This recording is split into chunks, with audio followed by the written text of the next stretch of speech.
Hello student, कैसे हैं आप लोग। कैलेंडर के नए सेशन में हम बात करेंगे। प्रश्न आ जाता है कि किसी शताब्दी में कौन सा दिन प्रथम दिन हो सकता है, या कोई किसी शताब्दी का कौन सा दिन अंतिम दिन हो सकता है। शताब्दी से संबंधित जो प्रश्न बनते हैं, ये चार तरह के प्रश्न बनते हैं कि वह कौन सा दिन है दिए गए विकल्पों के अनुसार जो शताब्दी का प्रथम दिन हो सकता है, अर्थात जिससे शताब्दी का आरंभ हो सकता है। या प्रश्न पूछ लेता है कि दिए गए विकल्पों में वह कौन सा दिन है जिस दिन से किसी शताब्दी का समापन होता है, किसी शताब्दी का अंत होता है। या इसी तरह से प्रश्न पूछ सकता है कि दिए गए विकल्पों में वह कौन सा दिन है जिस दिन से किसी शताब्दी का अंत या समापन नहीं होता, या वह कौन सा दिन है जिस दिन से किसी शताब्दी का प्रारंभ नहीं होता। तो ये चार तरह से प्रश्न बनते हैं, तो जो शताब्दी के प्रथम और अंतिम दिनों से संबंधित है।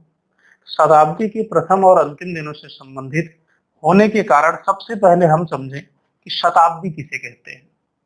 शताब्दी की आपको हमने बात किया था, ये देख रहे हैं आप 100 वर्ष, कितने वर्ष हैं? 100 वर्ष। 100 वर्षों को कैलेंडर में शताब्दी कहते हैं। शताब्दी यानी सेंचुरी। शताब्दी यानी 100 वर्ष। अब इसका प्रथम दिन वह होगा जो 1 जनवरी सन 1 को होगा, और इस शताब्दी का अंतिम दिन वह होगा जो 31 दिसंबर सन 100 को होगा। तो ये इसके प्रथम और अंतिम दिनों से संबंधित प्रश्न पूछे जाते हैं, और इसको देखने के लिए, कॉन्सेप्टुअल रूप में देखने के लिए हम सबसे पहले एक चार्ट बनाएंगे। चार्ट में जैसे देखें, ये प्रथम शताब्दी। प्रथम शताब्दी यानी पहला 100 वर्ष। प्रथम शताब्दी यानी पहला 100 वर्ष। पहला 100 वर्ष क्या रहा होगा? 1 से लेकर 100 वर्ष, यही प्रथम शताब्दी थी। अब इसमें हम दो कॉलम बनाएंगे, एक इसका प्रथम दिन, दूसरा कॉलम होगा इसका अंतिम दिन। प्रथम दिन और अंतिम दिन। तो सबसे पहले हमें देखेंगे कि पहली शताब्दी का प्रथम दिन क्या होगा।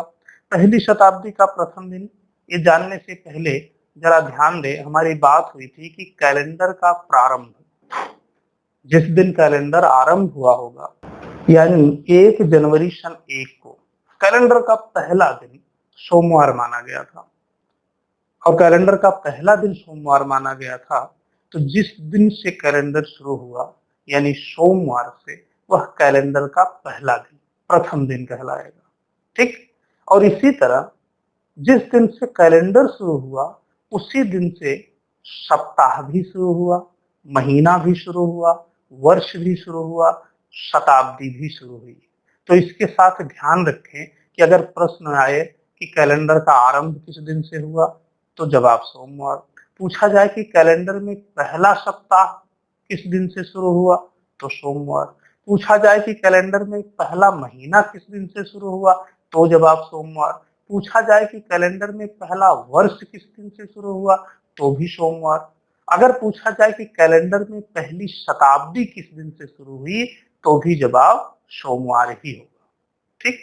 इसी प्रसंग में हमने आपको बताया कि प्रश्न करे कि कैलेंडर में पहले सप्ताह का पहला दिन क्या था, तो जवाब सोमवार। सही। इस यहाँ एक बात ध्यान रखिएगा कि अगर पूछे कि कैलेंडर में पहले सप्ताह का पहला दिन क्या होगा, तो जवाब सोमवार। लेकिन अगर पूछ ले कि कौन सा दिन, कैलेंडर में कौन सा दिन सप्ताह का पहला दिन माना जाता है, तो इस प्रश्न के जवाब के लिए आप आंखें बंद करके मानसिक रूप से अपने घर में टंगे हुए कैलेंडर पर फोकस करें और ध्यान दें कि वहां पहला दिन क्या होता है?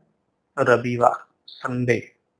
तो अगर ये प्रश्न आए कि कैलेंडर में किस दिन को सप्ताह का पहला दिन मानते हैं, तो जवाब रविवार। अगर पूछे पहला सप्ताह का पहला दिन, तो सोमवार। ठीक। तो इसी तरह हमें क्लियर हुआ कि पहली शताब्दी का आरंभ हुआ सोमवार के दिन से, मंडे को। पहला पहली शताब्दी आरंभ हुआ सोमवार से। अब हमें ये पता करना है कि पहली शताब्दी का अंतिम दिन क्या था। तो पिछले सेशन के कैलेंडर में हमने चर्चा किया था, और उसको अच्छी तरह समझने के लिए आप इसके पहले के 2 पार्ट आप देख लेंगे, तो आगे की बातें आपको बेहतर समझ में आएंगी। तो यहाँ हमने चर्चा किया था कि पहले 100 वर्षों में अतिरिक्त दिन 5, इसी तरह दूसरे 100 वर्ष में अतिरिक्त दिन 5, इसी तरह तीसरे 100 वर्ष में अतिरिक्त दिन 5, और चौथे 100 वर्ष में अतिरिक्त दिनों की संख्या 6। ठीक। और अब हमें देखेंगे, हमने आपसे कहा था अतिरिक्त दिन 5 का मतलब सप्ताह का 5वां दिन। ठीक। यहाँ पर 100 वर्षों में अतिरिक्त दिन 5 आया हुआ है। ये 5 कैसे आया? इस कैलेंडर के पिछले सेशन में हमने बात किया था, पिछले पार्ट में हमने बात किया था कि यहाँ अतिरिक्त दिन कैसे निकलता है। इसीलिए हमने आपको दिखाया था कि वो कॉन्सेप्ट भी आपको पता रहे, क्योंकि प्रश्न यहाँ से भी बनते हैं या इस कॉन्सेप्ट से भी पूछे जाते हैं। तो यहाँ भी आप देखें, 100 वर्षों में अतिरिक्त दिन 5, और 5 शेष का मतलब सप्ताह का 5वां दिन। और पहला दिन क्या होगा? जिस दिन से शुरू हुआ होगा वही सप्ताह का पहला दिन कहलाएगा। तो ये किस दिन से शुरू हुआ? सोमवार से। और यदि सोमवार पहला दिन है तो 5वां दिन। सोमवार पहला, मंगलवार दूसरा, बुधवार तीसरा, बृहस्पतिवार चौथा और शुक्रवार 5वां दिन। तो ये अतिरिक्त दिन 5, यानी यहाँ से लेकर यहाँ तक टोटल 100 वर्ष। यही आपको हमने दिखाया प्रथम शताब्दी, पहला 100 वर्ष, पहले 100 वर्ष का मतलब 1 से लेकर 100 तक। और ये दिखाता है कि यहाँ से 1, यहाँ 100। तो ये 100वां वर्ष किस दिन समाप्त हुआ? वो अतिरिक्त दिन 5 आया। 5 यानी पहला दिन सोमवार, तो 5वां दिन शुक्रवार। तो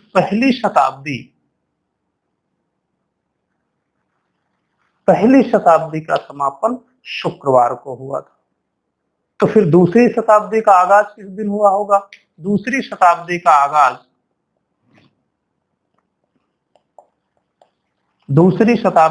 आगाज शुक्रवार को पहली शताब्दी समाप्त हुई, तो उसके अगले दिन शनिवार से ही दूसरी शताब्दी का प्रारंभ हो जाएगा। अब दूसरी शताब्दी, दूसरे 100 वर्ष में देखें अतिरिक्त दिन 5, यहाँ भी अतिरिक्त दिन 5, और यहाँ सप्ताह का, चूंकि यहाँ से यहाँ तक 100 वर्ष लिया जा रहा है, तो सप्ताह का पहला दिन शनिवार। और अगर सप्ताह का पहला दिन शनिवार हुआ तो फिर 5वां दिन, पहला दिन शनिवार। ध्यान रखना है, मैं बार बार बोल रहा हूँ ताकि आप ऐसे ना करें कि शनिवार को छोड़कर गिन ले। इसीलिए मैं बोल रहा हूँ कि पहला दिन शनिवार, तो 5वां दिन क्या होगा?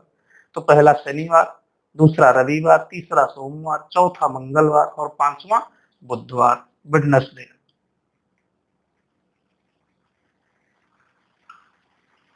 ये दूसरी शताब्दी का समापन बुधवार को हुआ। तो तृतीय शताब्दी, तीसरी शताब्दी का आरंभ किस दिन से हुआ होगा?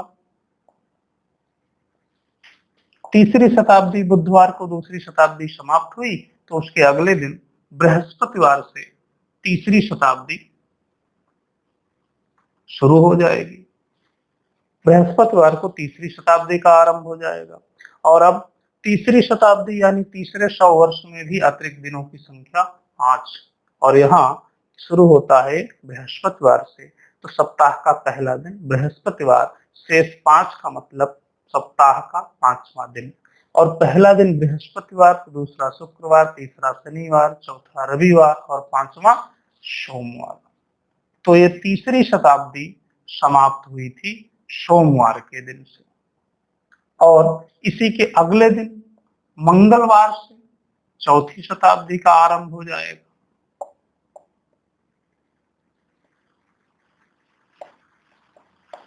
चौथी शताब्दी का आरंभ मंगलवार से हो जाएगा। चौथे शताब्दी में देखें, चौथे 100 वर्ष में देखें अतिरिक्त दिन 6, विषम दिन, शेष दिन की संख्या 6। तो यहाँ से शुरू होगा, तो इसका सप्ताह का पहला दिन मंगलवार, और पहला दिन मंगलवार तो छठा दिन गिल रविवार। तो इस शताब्दी का समापन हुआ रविवार के। तो ये शुरू से लेकर पहली 4 शताब्दियां, पहले 400 का प्रारंभ और अंत, ये आपके सामने चार्ट है।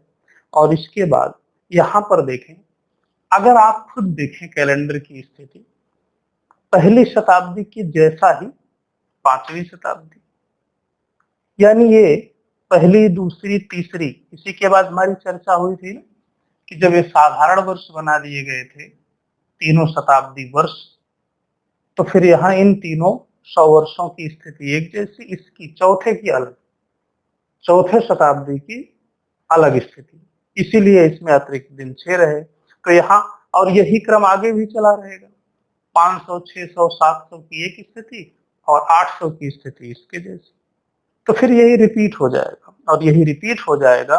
तो अब आप खुद समझे, इस चार्ट के अनुसार 5वीं रविवार को समाप्त हुआ चौथी शताब्दी, तो 5वीं शताब्दी किस दिन से शुरू हो? सोमवार से। 5वीं शताब्दी का आरंभ सोमवार को होगा, शनिवार को खत्म होगी। 6वीं शताब्दी का आरंभ शनिवार से होगा, बुधवार को समाप्त होगी। 7वीं शताब्दी का आरंभ बृहस्पतिवार से होगा, सोमवार को समाप्त होगी। और 8वीं शताब्दी का आरंभ मंगलवार से और समापन रविवार से। यही कारण है कि ये जो 400 वर्ष का कैलेंडर आप देख रहे हैं, यही आदि से अंत तक का है।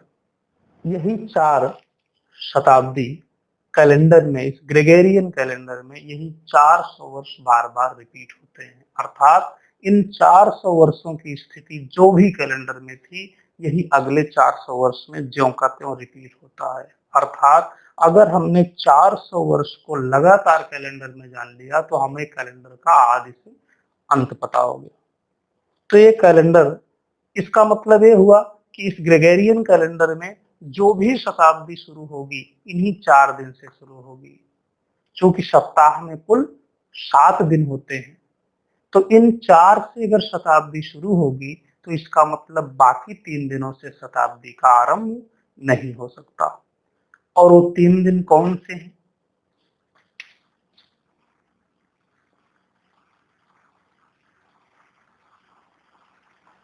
बुधवार, शुक्रवार, रविवार। ये 3 दिन किसी भी शताब्दी के प्रथम दिन नहीं हो सकते, या इन 3 दिनों से किसी भी शताब्दी का प्रारंभ नहीं हो सकता। इसी तरह ये जो आप देख रहे हैं कि इन 4 दिनों से 4 शताब्दी समाप्त हो रही है, तो बाद आगे भी यही कैलेंडर रिपीट होगा। तो इसका मतलब जो भी शताब्दी समाप्त होगी, इन्हीं 4 में से ही किसी दिन से समाप्त होगी। सप्ताह में कुल 7 दिन होते हैं, तो जो शेष 3 दिन बच रहा है, उन 3 दिनों से किसी भी शताब्दी का अंत या समापन नहीं हो सकता। और वो दिन कौन से हैं? इन 4 के अलावा मंगलवार, बृहस्पतिवार और शनिवार, ये 3 दिन ऐसे हैं जिन 3 दिनों से किसी भी शताब्दी का अंत या समापन नहीं हो सकता। ये आपके चारों प्रश्नों के जवाब। अगर पूछे कि कौन सा दिन शताब्दी का प्रथम दिन होगा, तो जो इन 4 में से कोई एक विकल्प में होगा। अगर पूछेगा कि कौन सा दिन किसी शताब्दी का अंतिम दिन हो सकता है, तो इन 4 में से कोई एक ही विकल्प में रहेगा।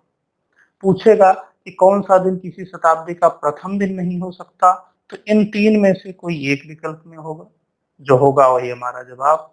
और अगर पूछा जाए कि कौन सा दिन किसी शताब्दी का अंतिम दिन नहीं हो सकता, तो इन 3 में से कोई एक विकल्प में रहेगा और वही हमारा जवाब होगा। तो ये चारों प्रश्नों के एक साथ कॉन्सेप्ट हैं, और इसका कॉन्सेप्ट आप देख रहे हैं। देखने में आपको थोड़ा सा लिंदी दिख रहा होगा, ज्यादा लंबा कॉन्सेप्ट दिया दे रहा होगा, है भी। बात भी सेंचुरी शताब्दी की है, 100 वर्षों की है, थोड़ा सा कॉन्सेप्ट लंबा तो पड़ेगा। रही बात इसे याद करने की कि याद कैसे रहे, क्योंकि एग्जाम हॉल में इतना लंबा करके आप निकालेंगे तो बहुत वक्त लगेगा। और इसको याद करने के लिए हम एक बहुत संक्षिप्त सरल तरीका बताते हैं, जो थोड़ा सा ध्यान दे लें तो आपको अभी याद होगा और हमेशा याद रहेगा। और कैसे याद करना है इसे समझें। जरा ध्यान दें तो अधिकांश लोगों को ये बात पता होती है सप्ताह में वह 3 दिन कौन सा है जिस दिन हमारे घर के बुजुर्ग लोग बाल या दाढ़ी नहीं कटवाते? फिर से प्रश्न समझे।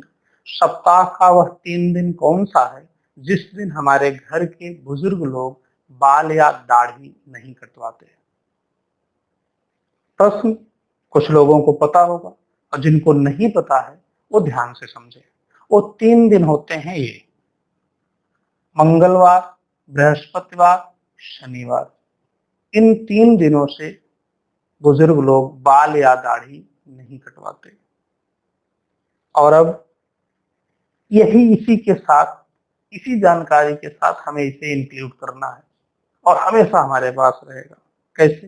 कि जिन 3 दिनों से, मंगलवार, बृहस्पतिवार, शनिवार, जिन 3 दिनों से हमारे घर के बुजुर्ग बाल या दाढ़ी नहीं कटवाते, वह 3 दिन किसी भी शताब्दी के अंतिम दिन नहीं होते।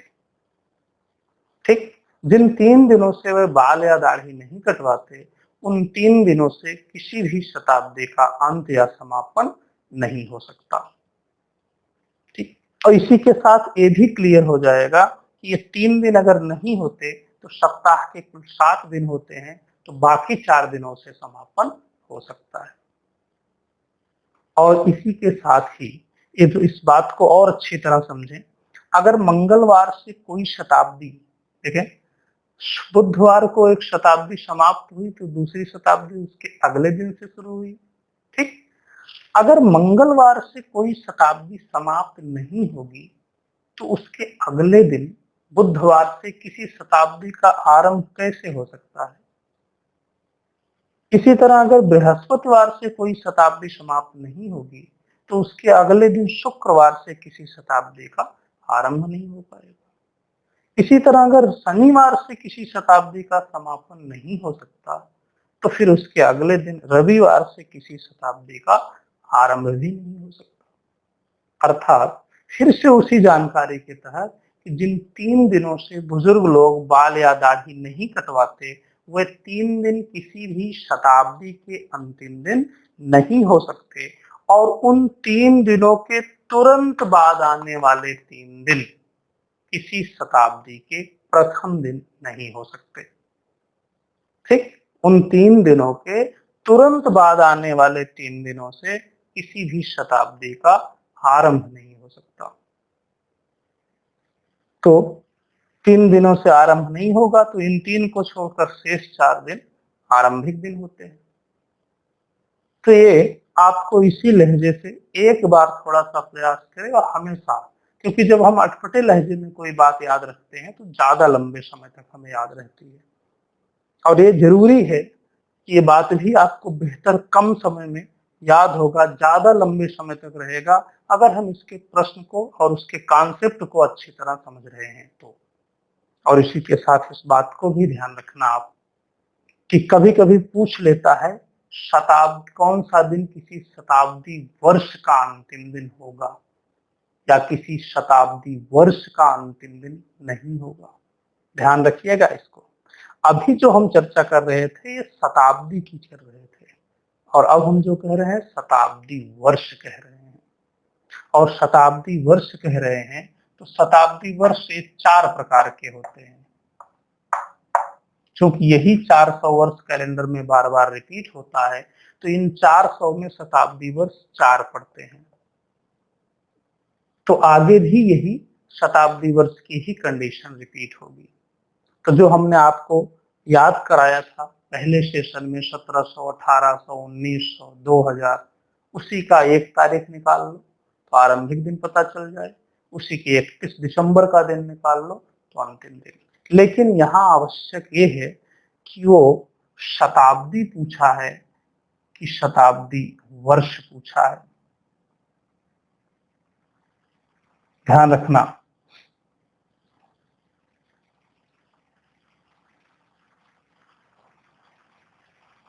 ये सेंचुरी रहेगा जिसकी चर्चा अभी हम कर रहे थे, शताब्दी, और ये सेंचुरी ईयर, शताब्दी वर्ष। शताब्दी यानी 100 वर्ष, शताब्दी वर्ष यानी 100वां वर्ष, सैकड़े पर पड़ने वाला वर्ष, जिस वर्ष के अंत में 2 जीरो।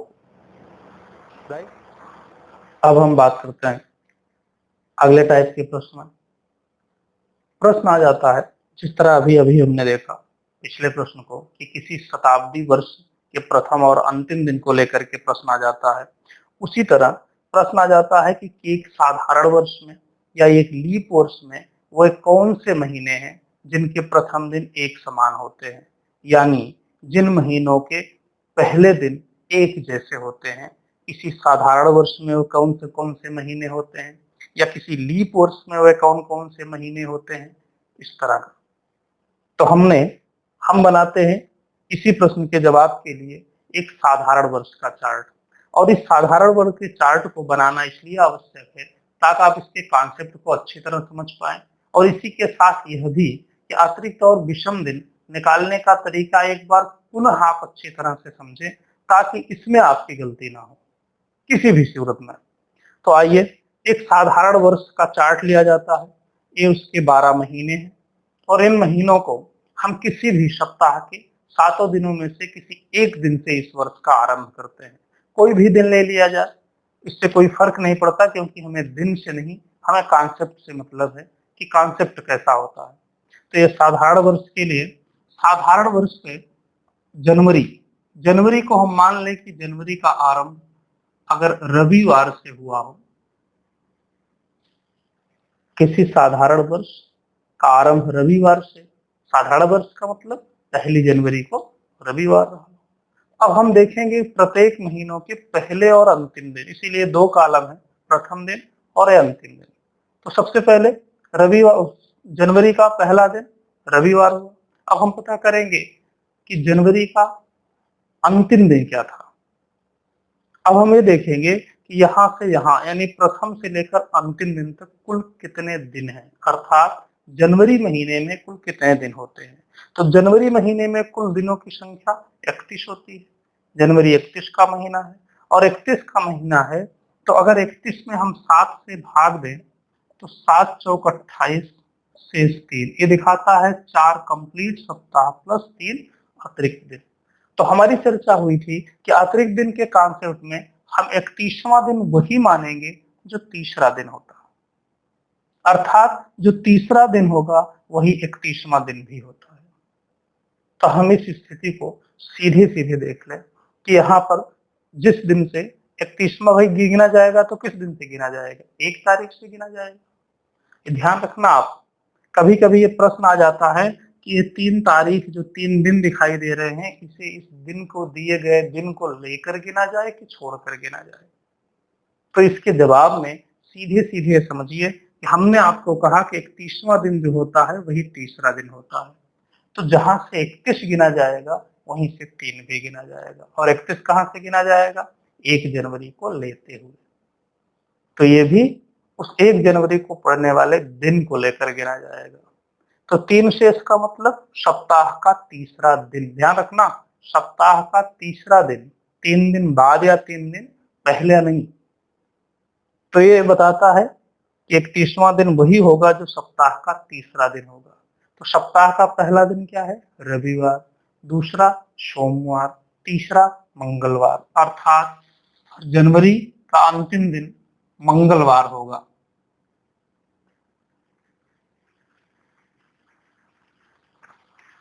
जनवरी मंगलवार के दिन से समाप्त होगी अगर रविवार से शुरू हुई हो तो इसी तरह फरवरी का आरंभ किस दिन से होगा, मंगलवार को अगर जनवरी समाप्त हुई तो निश्चित रूप से उसके अगले दिन यानी बुधवार को फरवरी का आरंभ हो जाएगा। बुधवार फरवरी का आरंभ होगा। तो साधारण वर्ष है, फरवरी में कितने दिन, 28, और 28 दिन, 28 को अगर हम 7 से भाग दें तो 7 चौक 28 से 0। कैलेंडर में 0 का मतलब हमेशा 7वें दिन से होगा। कैलेंडर में 0 डेज का मतलब सप्ताह का 7वां दिन। 0 हो या 7 हो, दोनों बातें यहाँ एक ही अर्थ में ली जाएंगी। तो पहला दिन क्या है, बुधवार। तो 7वां दिन क्या होगा, चाहे क्रम से गिन ले, आखिरी दिन होगा, चाहे ऐसे समझ ले कि जो ये दिन है यही 8वां दिन भी होता है। कैलेंडर में 8वां दिन या 7 दिन बाद वही दिन पुनः आ जाता है। तो 8वां दिन बुधवार, तो 7वां दिन इसके पहले का मंगलवार। तो इस तरह फरवरी का भी समापन मंगलवार के दिन ही होगा। और मंगलवार को अगर फरवरी समाप्त हुई तो मार्च का आरंभ किस दिन से होगा? ये भी बुधवार से। मार्च में 31 दिन, शेष दिन 3, और शेष दिन 3 का मतलब सप्ताह का तीसरा दिन। पहला दिन क्या है? बुधवार, तो दूसरा बृहस्पतिवार, तीसरा शुक्रवार। तो मार्च शुक्रवार के दिन से समाप्त होगा। तो उसके अगले दिन शनिवार से अप्रैल का आरंभ हो जाएगा। अप्रैल 30 दिन का महीना, 30 में 7 से भाग दें, 7 चौक 28 शेष 2, यानी सप्ताह का दूसरा दिन। पहला दिन क्या? शनिवार, तो दूसरा दिन रविवार। फिर रविवार को अप्रैल समाप्त हुआ तो मई यानी अगले महीने का आरंभ अगले दिन से, यानी सोमवार से हो जाएगा। मई 31 दिन का महीना, 31 दिन यानी शेष दिन 3, 3 यानी सप्ताह का तीसरा दिन। पहला दिन सोमवार, दूसरा मंगलवार, तीसरा बुधवार। तो फिर उसके अगले दिन से जून का आरंभ होगा। किस दिन से? बृहस्पतिवार से। जून 30 का महीना, शेष दिन 2, 2 यानी सप्ताह का दूसरा दिन। पहला दिन बृहस्पतिवार, तो दूसरा दिन शुक्रवार। फिर उसके अगले दिन शनिवार से जुलाई का आरंभ होगा। जुलाई 31 दिन का महीना, 31 दिन का महीना यानी शेष दिन 3, 3 यानी सप्ताह का तीसरा दिन। पहला दिन क्या है? शनिवार, तो दूसरा रविवार, तीसरा सोमवार। तो फिर अगले दिन मंगलवार से अगस्त का आरंभ होगा। अगस्त का महीना मंगलवार से आरंभ होगा। जुलाई भी 31 दिन की है और अगस्त भी, ये दोनों महीने पास पास के जो 31 दिन के होते हैं। तो यहाँ भी अतिरिक्त दिन की संख्या 3, यानी सप्ताह का तीसरा दिन। पहला दिन क्या? मंगलवार, दूसरा बुधवार, तीसरा बृहस्पतिवार। तो यानी ये बृहस्पतिवार को अगस्त का समापन होगा। तो फिर उसके अगले दिन शुक्रवार को सितंबर का आरंभ हो जाएगा। सितंबर का महीना शुक्रवार से आरंभ होगा। सितंबर में दिन 30, तो अतिरिक्त दिन 2, 2 यानी सप्ताह का दूसरा दिन। पहला दिन शुक्रवार, तो दूसरा दिन शनिवार। फिर उसके अगले दिन रविवार से अक्टूबर का आरंभ होगा। महीना रविवार से शुरू होगा अक्टूबर। अक्टूबर 31 दिन का महीना, शेष दिन 3 यानी सप्ताह का तीसरा दिन। पहला दिन रविवार, तो दूसरा सोमवार, तीसरा मंगलवार। तो फिर इसके अगले दिन बुधवार से नवंबर शुरू हो जाएगा। नवंबर 30 का महीना, शेष या अतिरिक्त दिन 2, और अगर पहला दिन बुधवार है तो दूसरा दिन बृहस्पतिवार।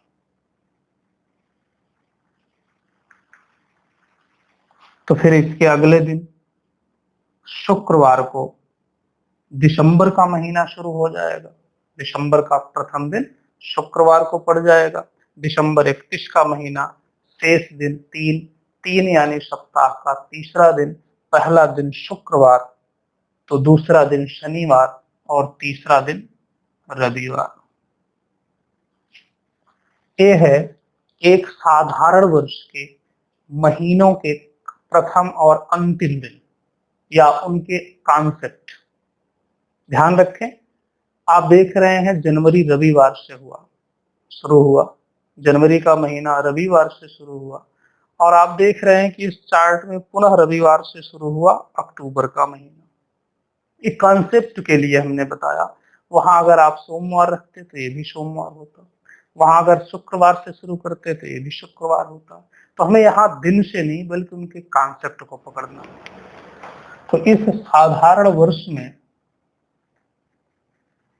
हमने देखा कि जो चार्ट से परिणाम निकल करके आया, आप देखें जनवरी और अक्टूबर एक ही जैसे दिन से शुरू होते हैं। कौन कौन सा महीना? जनवरी और अक्टूबर, ये दोनों महीने एक ही दिन से शुरू। इसका मतलब ये हुआ कि प्रत्येक साधारण वर्ष में कॉन्सेप्ट ऐसा ही होगा। ठीक, कॉन्सेप्ट यही रहेगा। तो निश्चित रूप से किसी भी साधारण वर्ष में जिस दिन से जनवरी का आरंभ होगा उसी दिन से अक्टूबर का भी। तो जनवरी और अक्टूबर ये दोनों महीने एक ही जैसे दिन से शुरू होंगे। इसके बाद देखें, फरवरी बुधवार को, मार्च बुधवार को और नवंबर बुधवार को। तो ये 3 महीने, फरवरी, मार्च, नवंबर, किसी साधारण वर्ष में ये तीनों महीने एक ही जैसे दिन से शुरू होंगे। इसके बाद देखें, अप्रैल शनिवार से हुआ, जुलाई भी शनिवार से। तो इसका मतलब साधारण वर्ष में अप्रैल और जुलाई एक ही जैसे दिन से शुरू होंगे। इसके बाद देखें, सितंबर शुक्रवार से और दिसंबर शुक्रवार, यानी साधारण वर्ष में सितंबर और दिसंबर दोनों एक ही जैसे दिन से शुरू होंगे। तो किसी साधारण वर्ष में ये आपका जवाब। जब भी पूछे कि किसी साधारण वर्ष वह कौन से महीने हैं जो एक ही जैसे समान दिन से, सेम डे से शुरू होते हैं, तो इनमें से जो विकल्प में रहेगा वो हमारा जवाब होगा। ये साधारण वर्ष के एक कॉन्सेप्ट है कि ये बात निकलती कहां से है, और ये एक लाइन में यहाँ पर। ठीक, इसी तरह अगर चार्ट बना करके, जैसा हमने आपको दिखाया, अगर इसी तरह चार्ट बना करके आप लीप वर्ष का निकालेंगे, तो लीप वर्ष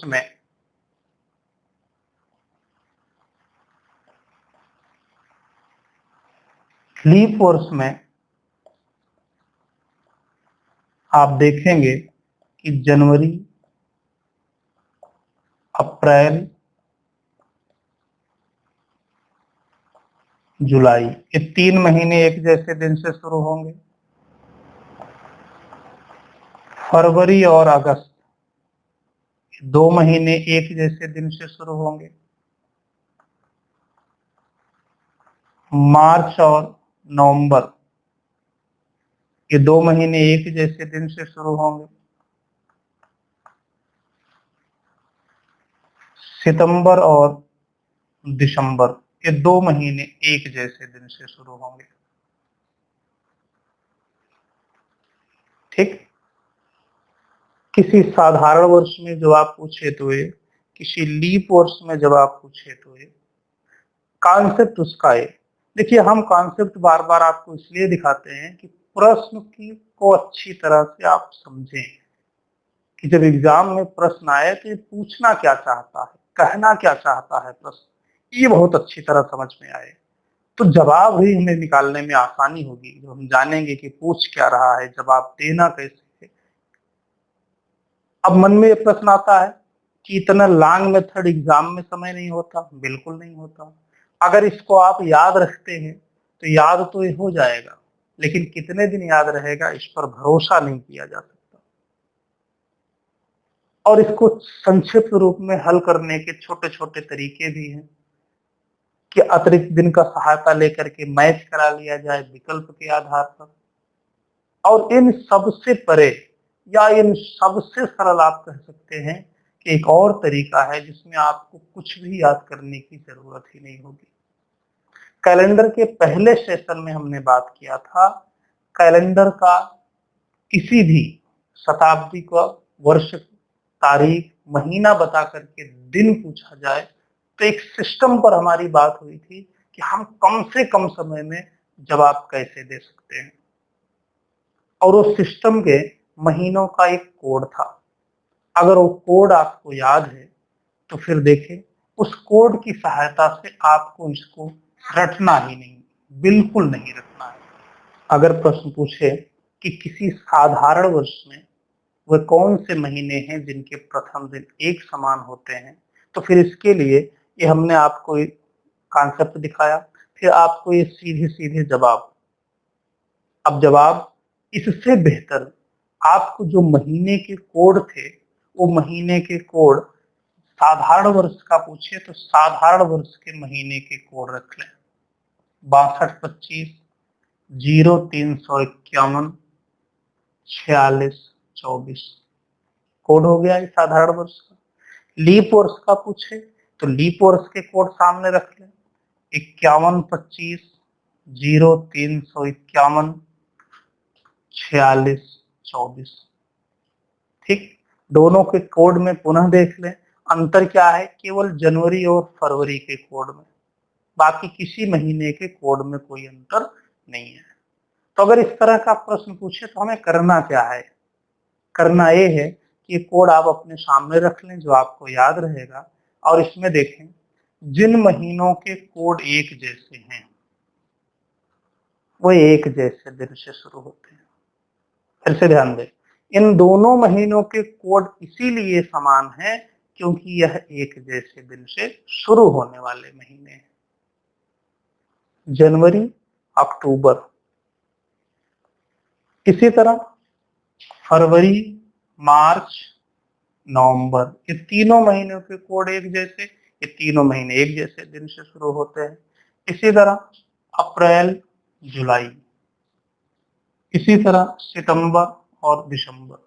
तो यह आपको रटना नहीं होगा, सीधे सीधे आपने एक कोड लिखा और सीधा आपको जवाब दिख गया, बाकी विकल्प से आधार पर आपको चुन लेना।